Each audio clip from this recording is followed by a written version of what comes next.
Bismillahirrahmanirrahim.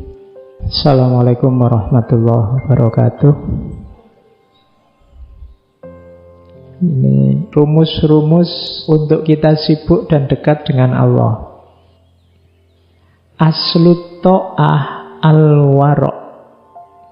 Dasarnya ketaatan itu waro'. Waro' itu kemampuan jiwamu untuk menjaga diri dan menghindar dari hal-hal yang tercela. Itu waro'. Kenapa sih kok ndak mau nonton film, Mas? Kan filmnya bukan film saru. Ndak aku itu mudah tergoda. Daripada nanti aku tergoda, ndak usahlah. Itu namanya warok. Mbok jalan bareng aku sini loh, ndak apa-apa jejer. Kan kita temen, ndak apa-apa tuh. Ya ndak apa-apa, cuma aku itu normal. Kadang-kadang khilaf juga. Jadi daripada ada apa-apa, mending tidak usah lah. Itu namanya warok. Kemampuan menjaga diri. Ayo mas ini loh, ikut debat, ikut diskusi. Rame ini, seru. Tidak apa-apa, buat seru-seruan aja. Ndak, aku itu tidak kuatan. Kalau sudah debat terus marah. Kalau sudah marah aku tidak kontrol. Eman-eman lah, lebih baik tidak usah lah. Wong ya tidak terlalu penting temanya untuk hidupku. Itu namanya warok. Kemampuan menjaga diri. Untuk yang hal-hal yang mungkin membuatmu jatuh dalam hal yang tercela atau dosa. Ya meskipun mungkin juga tidak, tapi kamu milih menghindar. Itu namanya warok. Dan ini perlu dilatih. Karena manusia itu kecenderungannya ingin pamer, kecenderungannya ingin menang dari yang lain, kecenderungannya ingin lebih dari yang lain. Dan kecenderungannya ingin juga selalu yang enak-enak. Nah, itu biasanya menipiskan warok ini. Padahal ketaatan itu dasarnya adalah warok. Kita patuh pada Allah tapi tidak punya daya warok, itu biasanya ya agak berat. Kita menuju kesempurnaannya amal. Nah, wa aslul waro'i at-taqwa. Dasarnya warok itu apa? Takwa. Definisi paling gampang takwa itu kadang orang mengartikannya takutlah pada Allah. Jalankan perintahnya, jauhi larangannya. Jadi untuk bisa ketaatan kita sempurna butuh warok. Untuk bisa warok butuh takwa. Wa aslu takwa muhasabatun nafas. Untuk ketakwaan kita bagus, sempurna, muhasabatun nafas. Muhasabah, menilai diri, mengevaluasi diri. Latihan jadi malaikat rokib sama atid untuk dirimu sendiri. Kamu bikin buku jajal ya, cari kertas itu kamu bagi dua. Terus hari ini, hari Rebu tanggal sekian, pahala di kolom kanan, dosa di kolom kiri. Hari ini aku dapat pahala apa ya? Kira-kira dosaku apa jajal ya? Nyanyi malaikat ya.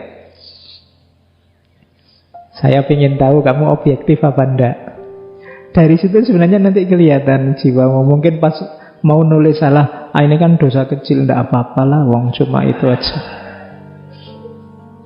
Atau ada orang yang pesimis, mau nulis pahala, ini mau tak tulis ya kalau diterima. Kalau enggak, wong sholatku enggak terlalu ikhlas tadi. Itu orangnya pesimis berarti. Oke, ini contoh muhasabah. Dalam sehari apa saja yang kulakukan? Seminggu ini apa saja hasilku yang baik-baik? Ada progres enggak?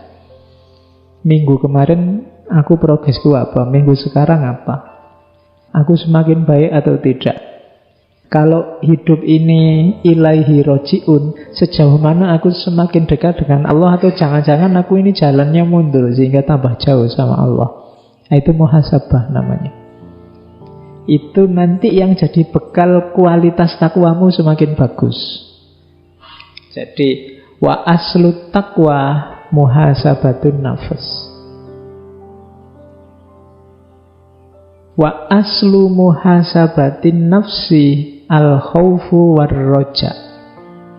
Dan dasarnya muhasabah tadi, untuk kita bisa muhasabah yang bagus, harus ada khauf, ada roja. Ada takut dan juga ada harapan. Berhadapan dengan Allah itu ya ada takutnya karena kita khawatir dosa kita banyak, tapi ada juga harapannya. Takut saja tanpa roja membuat kita mudah putus asa. Roja saja tanpa khauf nanti kita sembrono, tidak hati-hati, tidak warok tadi. Jadi muhasabah yang bagus dasarnya khauf dan roja. Kalau hanya khauf saja, jadinya kayak tadi, kamu mau nulis pahalamu, kamu takut. Ya kalau diterima. Wong aku ini lemah, aku ini tidak berdaya, khauf saja. Kalau hanya roja saja, kayak tadi, kamu dosa aja, tidak usah ditulis, dosa kecil aja, aku sudah istighfar, nanti nggak usah. Nah itu roja saja. Harus imbang, ada khaufnya, ada rojaknya. Kadang-kadang kamu harus agak introspeksi ke dalam dirimu. Kalau kamu merasa aku ini mudah sekali Pak, kalau ada hal-hal jelek, hal-hal dosa itu aku mudah terpancing. Diperkuat khaufnya, biar tidak mudah masuk ke dalam dosa. Tapi kalau mungkin jiwa agak serius, takut dosa, agak terlalu sepaneng, tidak pernah senyum, maka itu mencoba rojaknya ditambah. Jangan terlalu kaku, jangan terlalu keras untuk hidupmu. Jadi harus imbang antara khauf dan roja. Wa aslul khaufi war roja'i ma'rifatul wa'di wal wa'id. Dasarnya khauf dan roja yang bagus itu apa? Harus belajar. Yang dipelajari apa? Al-wa'du wal wa'id. Janjinya Allah dan juga ancamannya Allah. Mana yang baik, yang nanti rewardnya bagus, mana amal jelek yang harus hati-hati karena balasannya juga siksa Allah sangat keras. Jadi waktu wal wa'id butuh pengetahuan. Wa ma'rifatul wa'di wal wa'id, pengetahuan tentang janji dan ancamannya Allah, itu adalah azmul jaza. Azmul jaza itu balasan yang besar. Jadi balasan yang besar maksudnya apa? Segalanya ada balasannya di sisi Allah. Faman ya'mal misqala dzarratin khairan yarah wa man ya'mal misqala dzarratin syarran yarah. Dan terakhir, kuncinya paling akhir ternyata di sini. Wa aslu dzalika al-fikratu wal ibroh.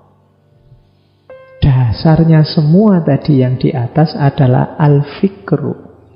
Harus kita mau berpikir, akalnya dijalankan, wal ibrotu, dan mau mengambil pelajaran. Jadi justru kuncinya di ilmu, di belajar. Makanya orang Islam itu wajib belajar. Tidak cuma 5 tahun, 6 tahun, 9 tahun, tapi seumur hidup. Dulu zaman saya kecil wajib belajar itu 6 tahun. Saya tidak tahu sekarang wajib belajar itu berapa? 12 tahun. Harusnya sekarang diganti wajib belajar seumur hidup. Karena kadang-kadang tambah tua itu tambah tidak karu-karuan kelakuannya.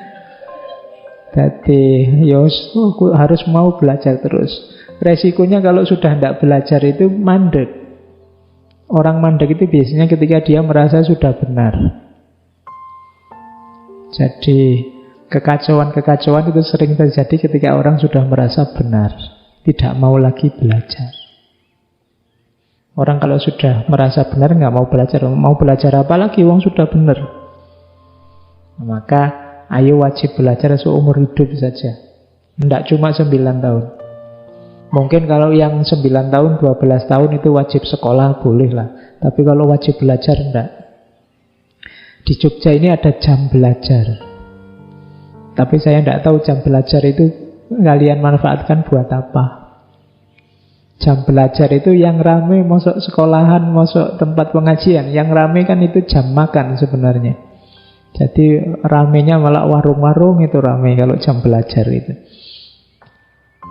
Oke, jadi ternyata taat itu dasarnya warok, warok dasarnya takwa, takwa dasarnya muhasabah, muhasabah dasarnya khauf dan roja dasarnya janji dan ancaman, janji dan ancaman dasarnya pembalasan dari Allah, dan dasar semuanya adalah berpikir serta mengambil pelajaran.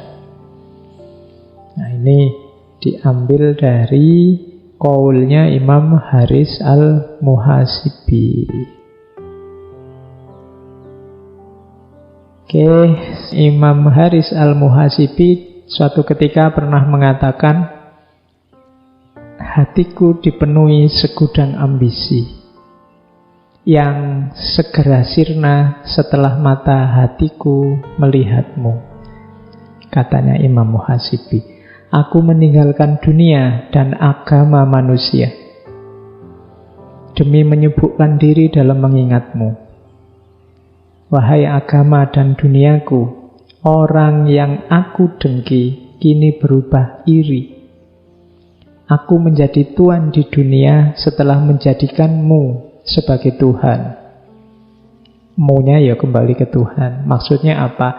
Waktu aku ambisius, punya cita-cita macam-macam, mungkin pengen jadi ulama besar, pengen kaya raya, pengen terkenal.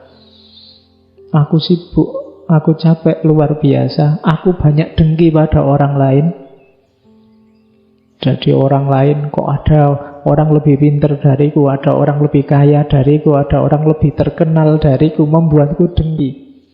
Tapi begitu aku berpaling hanya pada Allah, sudah aku tidak mikir apa-apa lagi, hanya sibuk dengan Allah. Sekarang terbalik, justru orang lain yang iri padaku. Dulu waktu aku dicengkram oleh ambisiku, aku jadi budak. Tapi begitu aku memposisikan diri jadi budak di depan Tuhan, sekarang justru aku jadi tuan. Ini kalimat puitis dari Imam Hasan Al-Basri. Aku menjadi tuan di dunia setelah menjadikanmu sebagai tuan. Caranya apa? Meninggalkan dunia dan agama manusia. Agama itu jalan hidup manusia, demi menyibukkan diri dalam mengingatmu. Nah, ini bahan kita muhasabah ya. Kita sibuk dengan Allah itu berapa persen dalam hidup kita dalam sehari. Oke, dari saya sekian, kurang lebihnya mohon maaf. Wallahul muwafiq, wallahu a'lam bissawab. Wassalamualaikum warahmatullahi wabarakatuh.